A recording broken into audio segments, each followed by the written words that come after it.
ನಮಸ್ಕಾರ. ರಿವ್ಯೂ ಚಾನಲ್ಗೆ ಸ್ವಾಗತ. ನಾನು ಸೌಖ್ಯ ಗಾಂವ್ಕರ್. ಸುಪ್ರೀಂ ಕೋರ್ಟಿಂದ ಅತ್ಯಂತ ಮಹತ್ವದ ಐತಿಹಾಸಿಕ ತೀರ್ಪು ಪ್ರಕಟವಾಗಿದೆ.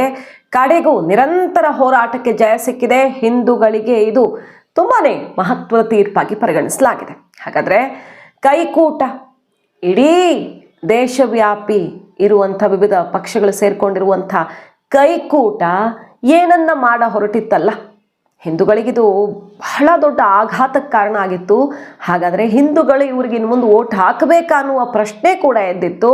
ಬೇರೆ ಯಾವುದೂ ಅಲ್ಲ, ತಮಿಳುನಾಡಿನ ಮದ್ರಾಸ್ ಹೈಕೋರ್ಟ್ ಮದುರೈ ಬೆಂಚ್ನ ತೀರ್ಪು ಸ್ವಾಮಿನಾಥನ್ ಅವರ ವಾಗ್ದಂಡನೆಗೆ ಮುಂದಾಗಿದ್ದು, ಅವರನ್ನು ಕಿತ್ತು ಬಿಸಾಕಬೇಕು, ಜಡ್ಜ್ ವಿರುದ್ಧ ಇಂಥ ಕ್ರಮಕ್ಕೆ ಮುಂದಾಗಿದ್ದು ಎಲ್ಲ ನಿಮಗೆ ನೆನಪಿರಬಹುದು. ಕಾರ್ತಿಕೇಯ ದೀಪ, ತಿರುಪರನ್ ಕುಂದ್ರನ್ ಮುರುಗನ್ ಟೆಂಪಲ್, ಅಲ್ಲಿ ದೀಪಥಾನಲ್ಲಿ ದೀಪ ಹಚ್ಚೋದು ಬೆಟ್ಟದ ಮೇಲೆ, 6 ಬೆಟ್ಟಗಳಲ್ಲಿ ಅತ್ಯಂತ ಶ್ರೇಷ್ಠವಾದ ಬೆಟ್ಟಗಳಲ್ಲಿ ಒಂದಾಗಿರುವ ಈ ತಿರುಪರನ್ ಕುಂದ್ರಂ ಮುರುಗನ್ ಟೆಂಪಲ್ ಬಳಿ 100 ವರ್ಷಗಳ ಇತಿಹಾಸ ಇದೆ. ನಾವು ಅಲ್ಲಿ ದೀಪ ಹಚ್ಚಬೇಕು ಅಂತ ಕೇಳ್ಕೊಂಡು ಹೋದರೆ ಹೈಕೋರ್ಟು ದೀಪ ಹಚ್ಚಿ ಅಂತ ಹೇಳುತ್ತೆ. ಸ್ವಾಮಿನಾಥನ್ ಅವರ ತೀರ್ಪಿಗೆ ಎಷ್ಟೆಲ್ಲ ಆಕ್ರೋಶ ವ್ಯಕ್ತವಾಗುತ್ತೆ. ಕಡೆಗೆ ಅವಾಗ ಸೆಷನ್ ನಡೀತಾ ಇರುತ್ತೆ, ಸ್ಪೀಕರ್ಗೆ ದೂರು ಹೋಗುತ್ತೆ. ಎಲ್ಲ ಪಕ್ಷಗಳು, ಕಾಂಗ್ರೆಸ್ಸು, DMK ಇನ್ನಿತರ ಕೈಕೂಟದ ಪಕ್ಷಗಳೆಲ್ಲ ಸೇರಿಕೊಂಡು 106 MP ಸೇರಿಕೊಂಡು ದೂರನ್ನು ದಾಖಲಿಸ್ತಾರೆ. ಸ್ವಾಮಿನಾಥನ್ ಅವರನ್ನು ಆ ಜಾಗದಿಂದ ಕಿತ್ತು ಹೊರಗೆ ಹಾಕಬೇಕು ಅಂತ ಅಲ್ಲಿ ತನಕ ಹೋಗಿತ್ತು. ನೋಡೋಣ ಅದೇನಾಗುತ್ತೋ ನೋಡೋಣ. ನ್ಯಾಯ ಸಿಕ್ಕೇ ಸಿಗತ್ತೆ ಅಂತ ಅವರು ಕೂಡ ಶಪಥ ಮಾಡಿದ್ರು. ಹೊರಗಡೆ ಮಾತಾಡುವಾಗೆಲ್ಲ ಅವ್ರ ಸ್ಪೀಚ್ ಎಲ್ಲ ವೈರಲ್ ಆಗಿತ್ತು. ಸ್ವಾಮಿನಾಥನ್ ಅವರು ನ್ಯಾಯಯುತವಾಗಿ ನಾನು ಕೊಟ್ಟಿರುವ ತೀರ್ಪಿದು ಅನ್ನೋದನ್ನ ಬಹಳ ಗಟ್ಟಿ ಧ್ವನಿಯಲ್ಲಿ ಹೇಳಿದ್ರು. ಎಲ್ಲ ಕಡೆಯಿಂದ ರಿಟೈರ್ಡ್ ಜಡ್ಜ್ಗಳು, ವಿವಿಧ ಪೀಠದ ಪ್ರಮುಖರೆಲ್ಲರೂ ಕೂಡ ಸಪೋರ್ಟ್ಗೆ ನಿಂತಿದ್ರು. ಸ್ವಾಮಿನಾಥನ್ ಅವರನ್ನ ಈ ರೀತಿ ಹೆದರಿಸಿ ನ್ಯಾಯಾಂಗ ವ್ಯವಸ್ಥೆಯ ಮೇಲೆ ಒತ್ತಡ ಹೇರ್ತಾ ಇದ್ದೀರಾ ಅನ್ನುವಂಥ ಆಕ್ರೋಶ ಕೇಳಿಬಂದಿತ್ತು. ಹೈಕೋರ್ಟ್ ಸಿಂಗಲ್ ಬೆಂಚು, ಅಲ್ಲಿಂದ ಡಬಲ್ ಬೆಂಚ್ ಕೂಡ ಅದನ್ನು ಎತ್ತಿ ಹಿಡಿಯುತ್ತೆ. ಸ್ವಾಮಿನಾಥನ್ ಅವರ ತೀರ್ಪನ್ನ ದೀಪ ಹಚ್ಚೋದಕ್ಕೆ ಅವಕಾಶ ಮಾಡಿಕೊಟ್ಟಿರ್ತಾರೆ. ಆಮೇಲೆ ಅಲ್ಲಿ ಮುಸ್ಲಿಮರಿಗೆ ಪ್ರೇಯರ್ ಮಾಡೋದಕ್ಕೆ ಬಕ್ರೀದ್ ಮತ್ತೆ ಅವರ ವಿಶೇಷ ಹಬ್ಬ 2 ಸಲ ಮಾತ್ರ ಅವಕಾಶ ಅನ್ನುವಂಥ ಮದ್ರಾಸ್ ಹೈಕೋರ್ಟ್ನ ತೀರ್ಪು ಕೂಡ ಪ್ರಕಟವಾಗಿರುತ್ತೆ. ಅದನ್ನು ಪ್ರಶ್ನೆ ಮಾಡಿ ಸುಪ್ರೀಂ ಕೋರ್ಟ್ಗೂ ಹೋಗಿರ್ತಾರೆ. ಸುಪ್ರೀಂ ಕೋರ್ಟ್ ಈಗ ಎತ್ತಿ ಹಿಡಿದಿದೆ ಈ ತೀರ್ಪನ್ನು, ಹೈಕೋರ್ಟ್ನ ತೀರ್ಪನ್ನು ಎತ್ತಿ ಹಿಡಿದಿದೆ.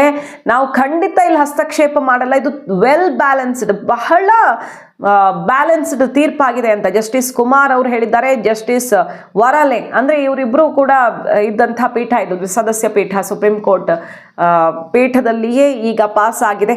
ಸರಿ, ಯಾವತ್ತು ಸ್ವಾಮಿನಾಥನ್ ಅವ್ರ ಜಡ್ಜ್ಮೆಂಟ್ ವಿರುದ್ಧ ಆ ರೀತಿ ಹೋರಾಟ ಮಾಡಿ ಅವರನ್ನು ಕಿತ್ತಾಕಬೇಕು ಅಂತ ಪ್ರಯತ್ನ ಮಾಡಿ ಕಾನೂನು ವ್ಯವಸ್ಥೆ ಮೇಲೆ ಒತ್ತಡ ಅನ್ನೋ ಆಕ್ರೋಶ ಆಯ್ತಲ್ವಾ, ಅವ್ರಿಗೆ ಅಷ್ಟು ಹಿಂಸೆ ಕೊಟ್ರಲ್ವಾ. ಪಾಕಿಸ್ತಾನದಿಂದ ಕಾಲ್ ಬರುತ್ತೆ, ಅವ್ರ ಜೀವಕ್ಕೆ ಅಪಾಯ, ಮುಗಿಸ್ತೀವಿ ನಿಮ್ಮನ್ನ ಅಂತ ಪಾಕಿಸ್ತಾನದಿಂದ ಥ್ರೆಟ್ ಕಾಲ್ಸ್ ಬರುತ್ತೆ. ಇಷ್ಟೆಲ್ಲ ಆಯ್ತಲ್ಲ, ಈಗ ಸುಪ್ರೀಂ ಕೋರ್ಟ್ ಎತ್ತಿ ಹಿಡಿದಿದೆ. ಸುಪ್ರೀಂ ಕೋರ್ಟ್ಗೂ ಏನಾದರೂ ಮಾಡ್ತಾರಾ? ಸುಪ್ರೀಂ ಕೋರ್ಟ್ ಹಾಗಾದರೆ ಇಲ್ಲಿ ಭೇದ ಭಾವ ತೋರಿಸಿದೆ ಅಂತ ಏನಾದರೂ ಮಾಡ್ತಾರಾ ಇವರು? ಆಶ್ಚರ್ಯ ಆಗ್ತದೆ ನೋಡಿ ಸುಪ್ರೀಂ ಕೋರ್ಟ್ ಏನೇನು ಹೇಳಿದೆ ಈ ಕೇಸಲ್ಲಿ ಅನ್ನೋದನ್ನ ಗಮನಿಸ್ತಾ ಹೋಗೋಣ. ಬ್ರಿಟಿಷರ ಕಾಲದಿಂದಾನೂ ಕೂಡ ಯಾವಾಗ ಕಾನೂನು ಹೋರಾಟ ಮಾಡಿದಾಗಲೂ ಹಿಂದೂಗಳ ಪರವಾಗೇ ಬಂದಿತ್ತಲ್ಲಿ. ಬಹಳಷ್ಟು ಬಾರಿ ಶಾಂತಿ ಸ್ಥಾಪನೆಗೆ ಒಂದು ಕಮಿಟಿ ಮಾಡಿ, ಆಮೇಲೆ ಅವತ್ತಿನ ನ್ಯಾಯ ವ್ಯವಸ್ಥೆಯಲ್ಲಿ ಬ್ರಿಟಿಷರ ಕಾಲದಲ್ಲಿ ಅದು ಹಿಂದೂಗಳದ್ದೇ ಟೆಂಪಲ್ಲು, ಸಿಕಂದ್ರ ಶಾ ದರ್ಗಾ ಇರುವಂಥ ಜಾಗ ಕೂಡ ಹಿಂದೂಗಳದ್ದೇ ಅನ್ನೋ ರೀತಿಯಲ್ಲಾಗಿತ್ತು. ಆಮೇಲೆ ಮತ್ತೆ ಇದು ಮುಂದುವರ್ಕೊಂಡೇ ಬರುತ್ತೆ, ಲೀಗಲ್ ಫೈಟು ಮತ್ತು ಅಲ್ಲಿ ಡಿಸ್ಪ್ಯೂಟು ಮುಂದುವರ್ಕೊಂಡೇ ಬಂದಿರುತ್ತೆ.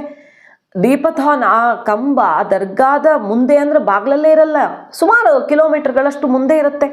ಸೊ ಅಲ್ಲಿ 2 ಸಮುದಾಯಗಳ ನಡುವೆ ಬಹಳಷ್ಟು ಜಟಾಪಟಿ ಎಲ್ಲ ಹಾಕ್ಕೊಂಡು ಬಂತು. ಆರಂಭದಲ್ಲೆಲ್ಲ ಚೆನ್ನಾಗಿ ಹೊಂದ್ಕೊಂಡು ಹೋಗ್ತಾ ಇದ್ದವರು, ಆಮೇಲೆ ರಾಜಕೀಯ ಕಾರಣ ಅನ್ನೋ ರೀತಿಯಲ್ಲಿ ಬೇರೆ ಬೇರೆ ರೀತಿ ಎತ್ತು ಕಟ್ಟಿ ಅಲ್ಲಿ ಸಂಘರ್ಷಗಳೆಲ್ಲ ಶುರುವಾಗ್ತಾ ಬಂದವು. ವರ್ಷದಿಂದ ವರ್ಷಕ್ಕದ ಮುಂದುವರ್ಕೊಂಡು ಬಂತು.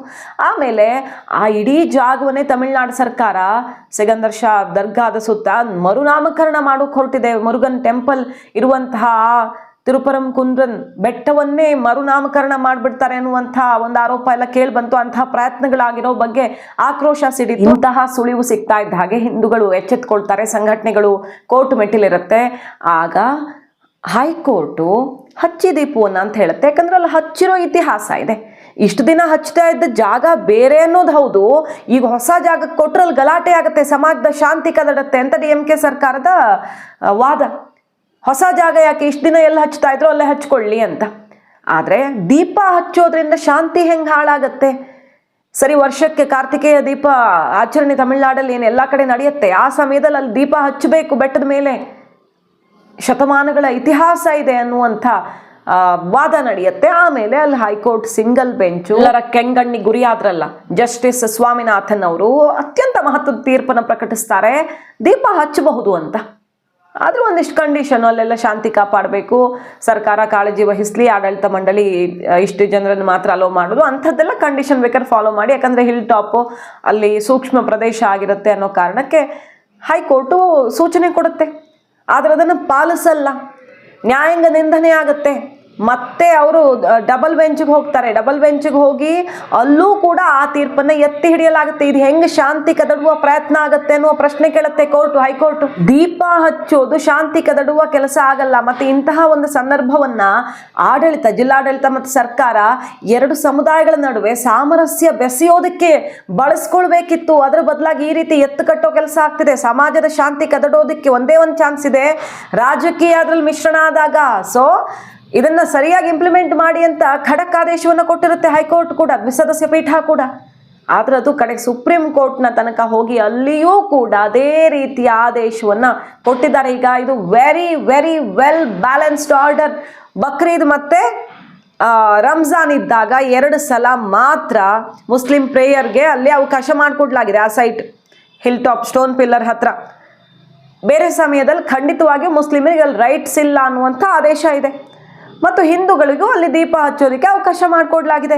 ಸೊ ವೆಲ್ ಬ್ಯಾಲೆನ್ಸ್ಡ್ ಆಯ್ತಲ್ವಾ? ಇವ್ರಿಗೂ ವರ್ಷಕ್ಕೆ ಆಚರಣೆ ಮಾಡುವಾಗ ಅನುಕೂಲ ಮಾಡಿಕೊಡೋದು, ಅವ್ರಿಗೂ ಅವಕಾಶ ಮಾಡಿಕೊಡೋದು, ಅದನ್ನು ಹೊರತುಪಡಿಸಿದಂತೆ ತಮಗೆ ಯಾವಾಗಲೂ ಪ್ರೇಯರ್ ಮಾಡೋಕೆ ಅವಕಾಶ ಕೊಡಬೇಕು. ಹಿಂದೂಗಳಲ್ಲೂ ದೀಪನೂ ಹಚ್ಚಬಾರ್ದು, ಇಂತಹ ವಾದವನ್ನು ಯಾರು ಒಪ್ಕೊಳ್ತಾರೆ? ಸೊ ಎರಡೂ ಸಮುದಾಯಕ್ಕೂ ನ್ಯಾಯಯುತವಾಗಿ ಇಲ್ಲಿ ಸುಪ್ರೀಂ ಕೋರ್ಟ್ ಅಂದರೆ ಹೈಕೋರ್ಟ್ ತೀರ್ಪು ಕೊಟ್ಟಿತ್ತು. ಸರಿಯಾಗಿದೆ, ಬ್ಯಾಲೆನ್ಸ್ಡ್ ಆರ್ಡರ್ ಇದು ಅಂತ ಸುಪ್ರೀಂ ಕೋರ್ಟ್ ಕೂಡ ಈಗ ಅದನ್ನ ಎತ್ತಿ ಹಿಡಿದಿದೆ. ಕೋರ್ಟ್ ಇಲ್ಲಿ ಸೂಕ್ಷ್ಮವಾಗಿ ಹೇಳಿದ್ದನ್ನು ನಾವು ಗಮನಿಸಬಹುದು. ಆರ್ಕಿಯಾಲಜಿಕಲ್ ಸರ್ವೆ ಆಫ್ ಇಂಡಿಯಾ ಇವರ ಕನ್ಸಲ್ಟೇಷನ್ನಲ್ಲಿ ಎಷ್ಟು ಜನ ಹೋಗಬೇಕು ಅನ್ನೋದೆಲ್ಲ ಫಿಕ್ಸ್ ಆಗಲಿ, ಯಾಕಂದ್ರೆ ತುಂಬ ಸೂಕ್ಷ್ಮ ಪ್ರದೇಶ ಆಗಿರೋದ್ರಿಂದಾಗಿ. ಆದರೆ ದೀಪ ಹಚ್ಚೋದನ್ನು ತಡೆಯೋದಕ್ಕೆ ಸಾಧ್ಯವೇ ಇಲ್ಲ ಅನ್ನೋದನ್ನು ಸ್ಪಷ್ಟವಾಗಿ ಹೇಳಲಾಗಿದೆ. ದೇಶದ ಮೂಲೆ ಮೂಲೆಯಿಂದ ಹರಿದು ಬರುವಂಥ ಭಕ್ತರು ಹರಿದು ಬರುವಂಥ ಒಂದು ದೇವಸ್ಥಾನ ಅದು ಮುರುಗನ್ ಟೆಂಪಲ್. ಈ ಸುಬ್ರಹ್ಮಣ್ಯ ಸ್ವಾಮಿ ದೇವಸ್ಥಾನ ನಮ್ಗೆ ಹೆಂಗೆ ಕುಕ್ಕೆ ಸುಬ್ರಹ್ಮಣ್ಯ ಸ್ವಾಮಿ ದೇವಸ್ಥಾನ ನಾವು ಕರ್ನಾಟಕದಲ್ಲಿ ನೋಡ್ತೀವೋ ಅದೇ ರೀತಿಯಲ್ಲಿ ಒಂದು ಶ್ರೇಷ್ಠವಾದಂಥ ನೆಲ ಅದು. ಅಲ್ಲಿ ಇಂತಹ ಸಂಘರ್ಷ 1-2 ವರ್ಷಗಳಿಂದ ನಡೀತಿರ್ಲಿಲ್ಲ. ಯಾವಾಗ 1990ಯಲ್ಲೂ ಕೂಡ ಇದೇ ಥರ ಪಿಟಿಷನ್ ಹಾಕ್ಕೊಂಡು ದೊಡ್ಡ ಮಟ್ಟದಲ್ಲಿ ಜಟಾಪಟಿ ಆಗಿತ್ತು. ಬ್ರಿಟಿಷರ ಕಾಲದಿಂದ ಶುರುವಾಗಿ ಆಮೇಲೆ ಒಂದು ಹಂತಕ್ಕೆ ಬಗೆಹರಿದು ಮತ್ತೆ ಸ್ವಾತಂತ್ರ್ಯದ ನಂತರದಲ್ಲೂ ಹಂತದಲ್ಲೂ ಹೋರಾಟ ನಡ್ಕೊಂಡೇ ಬರ್ತಾ ಇದೆ. ಕಡೆಗೂ ಈಗ ಸುಪ್ರೀಂ ಕೋರ್ಟ್ ಬಹಳ ಬ್ಯಾಲೆನ್ಸ್ಡ್ ಆಗಿರುವಂಥ ಆರ್ಡರ್ ಇದು ಅಂತ ಎತ್ತಿ ಹಿಡಿದಿದ್ದು. ಇನ್ನು ಮುಂದೆ ಇದರಲ್ಲಿ ರಾಜಕೀಯ ಬೆರೆಸದೇ ಹೋದರೆ ಯಾವ ಸಮಸ್ಯೆನೂ ಆಗಲ್ಲ. ಎಲೆಕ್ಷನ್ ಹತ್ರ ಬರ್ತಿದೆ ತಮಿಳ್ನಾಡಿನಲ್ಲಿ ಅಂತ ಹಿಂದೂಗಳನ್ನು ಈ ರೀತಿ ಟಾರ್ಗೆಟ್ ಮಾಡಿ ಒಂದು ಸಮುದಾಯವನ್ನು ಓಲೈಸೋದಕ್ಕೆ ಅತಿಯಾದ ಎಕ್ಸ್ಟ್ರೀಮ್ ಸ್ಟೆಪ್ಪನ್ನು ತಗೊಂಡಿದ್ದು ಈಗ ಮುಖಭಂಗಕ್ಕೆ ಕಾರಣ ಆಗಿದೆ, ಚಾಟಿ ಏಟು ಬಿದ್ದಿದೆ.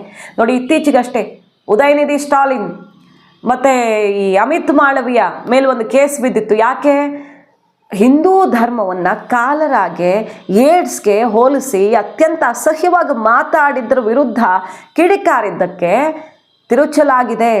ಮಗದೊಂದು ಅಂತ ಅಮಿತ್ ಮಾಳವಿಯ ಮೇಲೆ FIR ಬಿದ್ದಿರುತ್ತೆ. ಅದು ಕೂಡ ಕೋರ್ಟ್ಗೆ ಹೋಗಿ, ಸರಿ ನೀವು ಈ ಥರ ಮಾತಾಡಿದ್ದನ್ನು ಬಿಟ್ಟು ಮಾತಾಡಿದ್ದನ್ನು ಟೀಕಿಸಿದವ್ರ ಮೇಲೆ FIR, ಇದು ಯಾವ ನ್ಯಾಯ ಅಂತ ಕೋರ್ಟ್ ಚಾಟಿ ಎಟ್ಕೊಟ್ಟಿತ್ತು. ಸೊ ಹಿಂದೂಗಳನ್ನು ಎಷ್ಟು ಟಾರ್ಗೆಟ್ ಮಾಡೋಕ್ಕೆ ಸಾಧ್ಯವೋ, ಅವರನ್ನು ಎಷ್ಟು ಅವಹೇಳನ ಮಾಡೋಕ್ಕೆ ಸಾಧ್ಯವೋ ಅಷ್ಟು ಅವಹೇಳನ ಮಾಡ್ತಿರುವಂಥ ರಾಜಕೀಯ ಪಕ್ಷಗಳಿಗೆ ಈಗ ನ್ಯಾಯಾಂಗ ವ್ಯವಸ್ಥೆಯಲ್ಲೂ ಸೋಲಾಗಿದೆ.